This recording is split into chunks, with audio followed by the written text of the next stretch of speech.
Kudos to Taylor Townsend, who not only stood up for herself, but did it in such a articulate and beautiful way. Y'all check this out. Taylor, congratulations. For a lot of black people, hearing no education, no class would be interpreted, and rightfully so, as a dog whistle.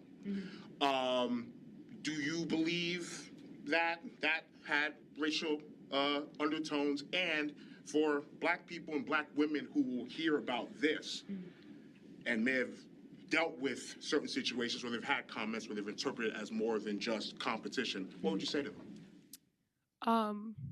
So that's a two-part question. First, no, I don't know. I can't speak on what her intentions were. I can only speak on how I handled the situation. And how I handled it is someone who's upset about the outcome that occurred. You lost, and you're upset about that. Saying I have no education and no class, I don't really take that personally because I know that it's so far from the truth and so far from anything. And again, if I allow what other people have to say about me affect me in that way, then they win. So ultimately, no, I stood up for myself, and I kept in my mind in that moment how I wanted to portray myself and how I wanted to show up. And if my son were to see this interaction, how would he view it? And I think he would be proud of the way that I handled the situation. I'm very strong. I'm very proud as a black woman being out here representing myself and representing us in our culture. And I make sure that I do everything that I can to be the best representation possible every time that I step on the court and even off the court. So I can't speak on how she felt about it. That's something that you're going to have to ask her. I didn't take it in that way.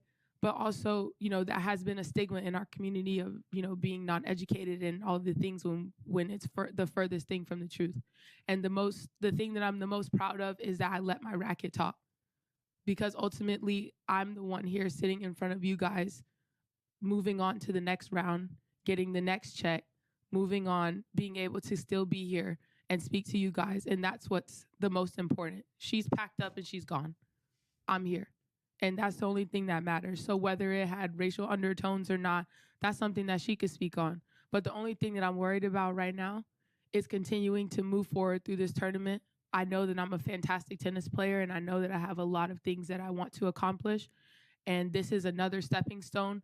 It's another brick that I'm laying on my foundation, or on my road to greatness, And so ultimately, whatever it is that it is, I don't take any offense to it, but I'm really proud of the way that I handle myself. And, more than anything, if my son sees that, I know that he'll be proud of me as well.